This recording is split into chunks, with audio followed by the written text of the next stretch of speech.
Estamos de volta com Painel Cidadão. Retornamos então com este bloco, último bloco do Painel Cidadão, e nesse programa específico de informação aos telespectadores em geral.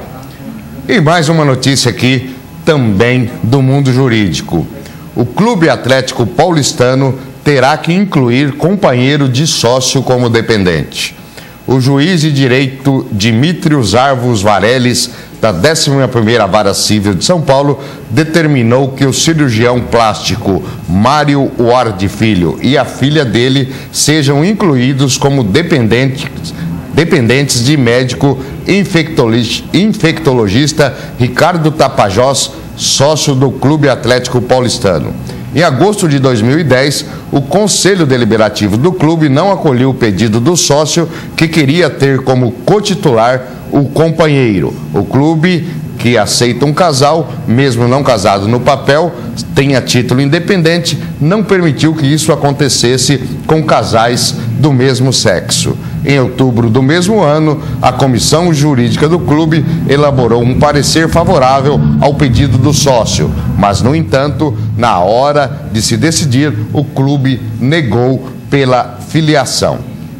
Olha, isso vem dentro daquilo que a gente vem divulgando aqui sempre, o reconhecimento da união estável e que, a partir daí, então, eles teriam os mesmos direitos que um casal, de frequentar locais, de ter dependências financeiras e de todos os níveis. E, infelizmente, é lamentável que, aqui, no caso, o associado tenha que ir à justiça para fazer valer o seu direito, porque o clube não reconheceu. Em pleno ano 2012, no século XXI, diante da evolução do campo jurídico em relação ao tema, não seria aceitável de forma nenhuma que o Clube Atlético Paulistano, um clube dos mais tradicionais da capital de São Paulo, praticasse um erro desse. Mas, de qualquer forma, exerceu-se aqui, mais uma vez, a cidadania e o direito individual e homogêneo de cada cidadão. E aqui, isso é piada, né? Infelizmente, é uma coisa que tem que ser divulgada, porque, no fim, nós vamos aqui traçar um paralelo que o cidadão, o telespectador vai entender bem. Carta de amor vai parar no Diário da Justiça. Uma carta de amor foi parar no Diário do Tribunal Regional do Trabalho da 13ª Região. A edição do último dia 16 de fevereiro trouxe a inusitada publicação com detalhes do término de um relacionamento. Não gostaria de ler aqui os trechos. A pessoa que se interessar pode ir ao site www.migalhas.com/quentes número 17, que vai ter acesso à carta que foi publicada. Os trechos são pesados, uma relação envolvendo três pessoas, duas pessoas do mesmo sexo e uma terceira de um sexo diferente. Não gostaria de declinar, mas aqui o comentário é justamente sobre isso.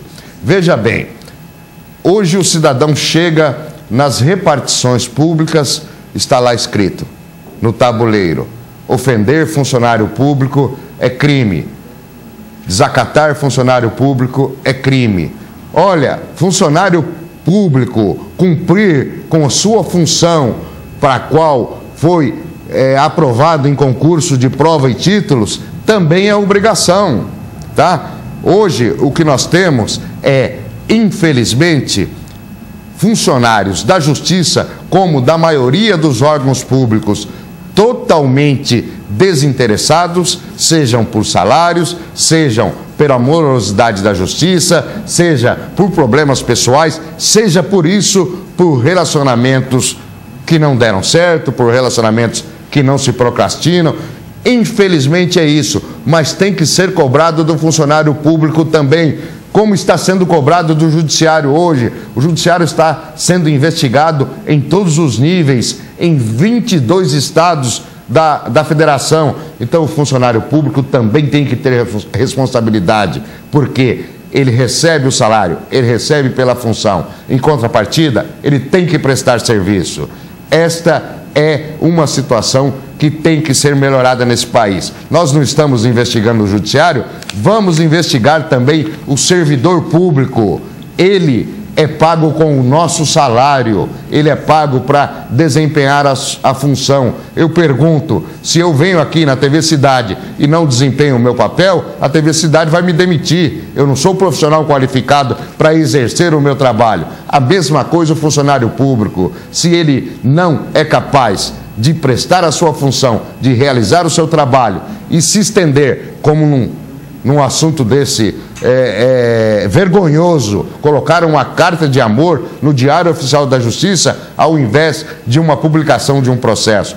Isso também tem que ser posto a limpo neste país. Aliás, nós temos muitas caixas pretas para pôr a limpo nesse país. Nós temos que abrir muitas caixas pretas. O do funcionalismo público também. E, bom, já falei aqui, já emendei a notícia, né? O CNJ, o STF, determinou que realmente, o STF determinou que o CNJ abra fiscalização em 22 estados da federação em relação ao judiciário. Isso é fato auspiciareiro. O judiciário não é senhor de si. Os juízes, promotores, servidores da justiça, enfim, todos aqueles não são senhores de si. Agora eles serão fiscalizados e também terão que cumprir com as suas funções. Caso contrário, vá exercer outro tipo de atividade. Julgamento sobre meios para testar embriaguez de motorista. Olha, isso é um assunto muito polêmico. Eu vou até ler um trechinho aqui do julgamento. A ministra Laurita Vaz, do Superior Tribunal de Justiça, pediu vista no julgamento que vai definir quais os meios de prova válidos para comprovar embriaguez ao volante. A votação computa 3 votos a favor da ampliação de meios para atestar embriaguez de motoristas. 4 ministros ainda aguardam para se manifestar. O desembargador defendeu a indispensabilidade do exame de sangue ou do bafômetro como meios para comprovar a embriaguez do motorista para instaurar a ação penal.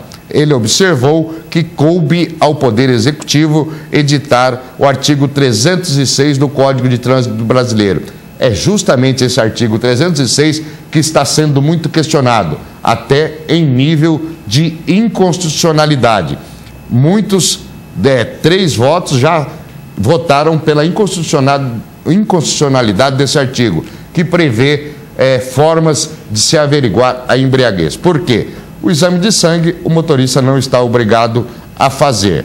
Ele pode ser, na pior das hipóteses, fazer um exame psicológico com sinais de embriaguez ou não.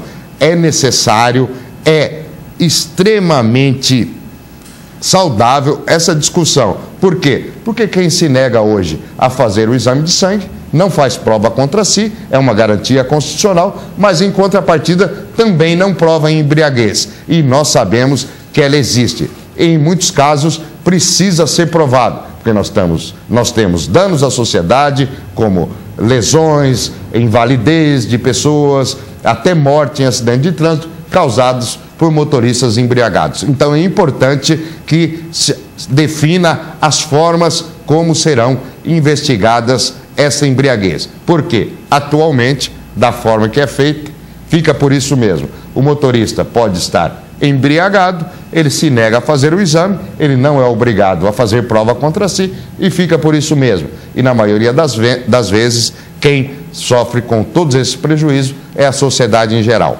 Bem, no finalzinho, gostaríamos de deixar aqui um grande abraço a todos os telespectadores do canal 19 de Presidente Prudente, do canal 99 de Santo Anastácio e também na internet no www.tvcidadepp.com, e a semana que vem estaremos de volta, se o Criador assim nos permitir. Até lá, amigos!